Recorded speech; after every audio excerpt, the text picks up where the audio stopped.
read the books, read the books, read the books, read the books. I can't stress that enough. You got to read the books once a year, because you'll be doing things, you'll heal, things will change, and then you'll need to make adjustments.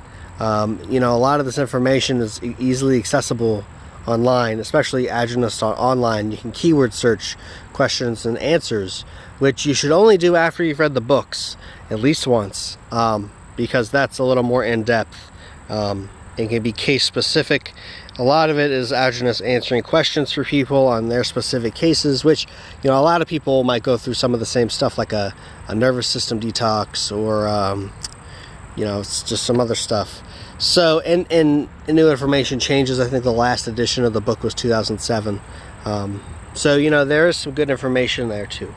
But my point is, you don't need to pay people to find this stuff out. And, you know, if you're paying a middleman, you're kind of relying on them and their, you know, their, I don't want to say interpretation, but you're kind of relying on that. You're kind of trusting them to tell you the right thing, instead of finding it out yourself for free in black and white. So, you know, just be careful of that, because some people out there don't have like your best interest in heart. They just want your money because they're desperate, and narcissistic. I think, definitely, you know, there's a couple people out there. One of them promotes the Primal diet. You know, not everything he says is wrong, but he's, you know, I think very inexperienced. You know, hasn't been doing the diet too long. I've been doing the diet 4 years. I've been through serious detoxes. I've been treating and healing my tinnitus and other injuries, as well as a pretty significant adrenal nervous system detox, which lasted for about 6 to 7 months. So, you know, I don't know if that guy's gone through any of that. So, I mean, he's not really going to be helpful, because he's just going to tell you what's already out there you can find for free. But, you know, I have gone through all that stuff. I've tried different things. I know what worked for me. It may not work for you, but it could be worth a shot. Because, I mean, when you can't sleep, or something's really bothering you, you're desperate. Trust me, I know.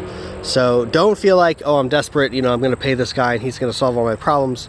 No, that's not the case. You know, if they don't understand things, you know, and how they work in the body, that could be bad too. Like, I'm a certified nutrition coach. Not something I really put out there a lot and promote, but it is a fact. I'm also a certified personal trainer, so I know a little bit about like the basics of nutrition, above and beyond like just what Adrenalist says in his books, all of which is good and clear and you can understand, but just basic things about like what the body needs, how the body uses it, functions of certain things. So, you know, and mostly how that relates into training, in a personal training context. So, you know, that can be helpful for some people. Not really something I put out there and advertise, because this is really more just like Primal diet stuff. But again, I think having a basic understanding of nutrition and the body is very beneficial, because you see a lot of these people, they give out workout advice, and like you look at some of these people and they just brag about getting fat, and it's like, yeah, okay, getting fat's good, but you're just skinny fat and you probably can't even do 30 push-ups, you probably can't even do a pull-up. So why would I listen to you about you know, anything physical? Like, I've done probably 8 pull-ups so far, not a lot. I'm out of shape. I have not been in the gym in 2 years. So, I mean, I do some physical labor and things, just to stay active and kind of for fun, to help some friends out, and for work. But that's not really like, you know, working out like I used to. I used to do like 300 push-ups a day, like 100, 150 squats a day. I do a lot of V sit-ups, like 100 V sit-ups. I did a lot of, you know, bag work, kicking, punching, that sort of thing. And, you know, yeah, I was in great shape. I was very ripped. But I definitely feel better with body fat on me. But there's an advantage to gaining weight too and bulking, because that gives your body more resistance when you're doing body weight exercises. So you don't have to use free weights to get ripped and get strong. You know, even if you just go get a construction job and do that every day, 10 hours a day, 8 hours a day, you'll get really strong.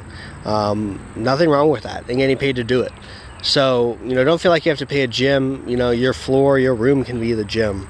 That's how I got in shape. Mostly doing a lot of push-ups, bodyweight exercises. I can still do 10 handstand push-ups. I could probably do a little more. I haven't tried in a while, but you know, I've maintained strength and muscle mass just being on the diet and not exactly working out like I used to. So, you know, that's an advantage too, because a lot of people who take these protein supplements and powders, you know, that stuff is cauterized minerals. You'll bulk up, you know, of course, because that's where it stores. But if you stop working out, you will get flabby, because that stuff isn't real like muscle mass. It's kind of just like extra weight. I'm probably not explaining that the best way, but you know, when you're eating good raw foods and you're working out, you're building real muscle that's going to last. Eating the right foods is going to help you maintain that, even if you're not working out like you used to, or if you're only working out once a week. And even if you're just working out once a week and eating really good, you can still make gains. I would bet. So beef and butter is really good for that. Lube formulas, like 36 raw eggs a day if you really want to go in all for it. So yeah. And you know, a lot of people talk about machines, how machines aren't good. You know, that's not exactly true. Especially if you have injuries or limitations, machines can be really beneficial because they can provide a safe, controlled environment for certain ranges of motion that will allow you to build muscles safely or work around conditions or injuries you have. For instance, I don't do a lot of bench pressing because it kind of aggravates my shoulder, my right shoulder. So I stopped doing that, and I worked more with, you know, like dumbbells, because you have a greater flexibility in how you can adjust your shoulders. You know, you've got that parallel bar, you're kind of locked in there, but with the dumbbells you can kind of sit back, and I feel you get a better pump too. It also requires your core to take more of a role, because you have to use that as a stabilizer, because you're not trying to stabilize one bar, you're trying to stabilize two separate weights that aren't connected. So like a Smith machine and stuff, I wouldn't squat with that, but you could probably use it for other things that aren't squatting that would be beneficial. You know, you have to be creative with the workout gear. Other things like, you know, you can use a Smith machine for rows. You can use a machine for rows. That's pretty good. You know, pull downs. That's a good machine to use. Really helps build up the back of the chest. Well, I think if you do those things, you can incorporate those things into your workout.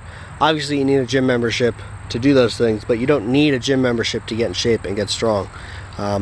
Charles Bronson, not the actor, the famous prisoner, he wrote a book called Convict Conditioning, and in that book he talks all about how to get super ripped in a jail cell with like 2 chairs. So, you know, it can be done. You don't need to pay for a gym membership. In some ways, a gym membership can be a disadvantage because you may be overloaded with different things if you don't have a set workout plan. So it's just something to keep in mind. You know, it's up to you. Hopefully you'll find what works for you. But if you have any questions about physical training, I could probably provide some insight in that regard too. So I hope that was helpful. This was kind of I don't even remember where this video started. Hopefully it started with the physical fitness advice. But anyway, that's kind of where it ended up. And I hope it's helpful. Any questions, comments, leave them in the comment section. Also, I have a Telegram group. I'm not sure I think I gotta add a link to the description, so I might do that. But if you want to join the Telegram group, just let me know, and I'll start posting the link more. That way you can join and ask questions there. Again, it's all free for you. Take care.